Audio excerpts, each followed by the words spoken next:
middle, number 2, engaged, not engaged to being engaged, the company grew.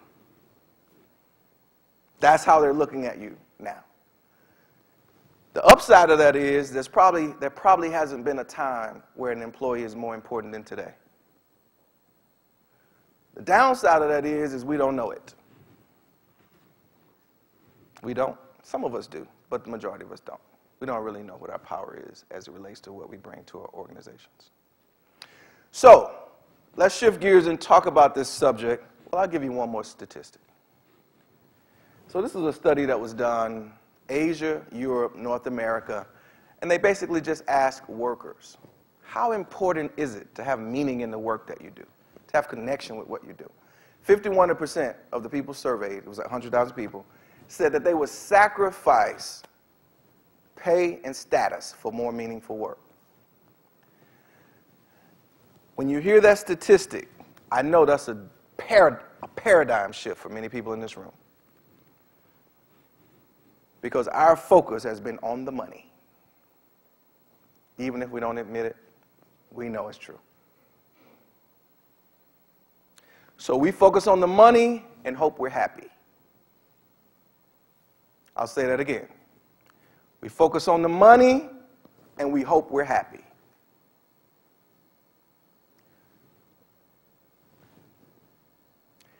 Versus following the passion and having the money follow.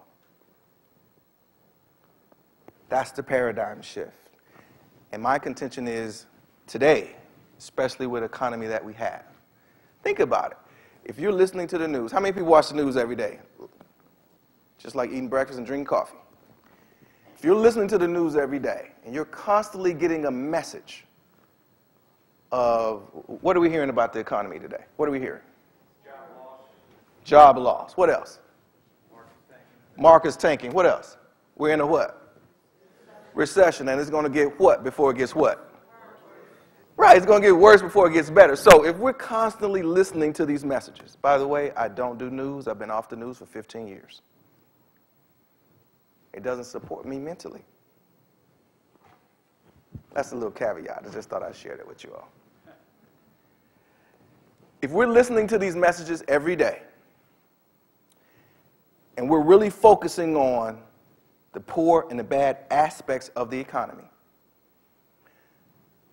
then can you see how important it becomes to really understand what our niche is, what our strengths are, what our passion is, so that we can differentiate ourselves in a market that we believe or that we focus on that's not so great? Can we see the connection? Yes or no? It becomes a differentiator for you when you get clear on what your strength is. You even talk about it differently.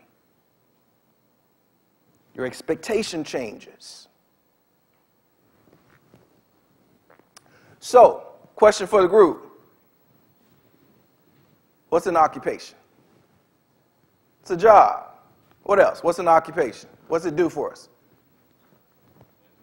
Income. What else? What's an occupation? What's it do for us? Self-esteem, status. What else? What's an occupation? Place to go. What's an occupation? Someone says purpose. Great. What's an occupation? Fulfillment. Nice.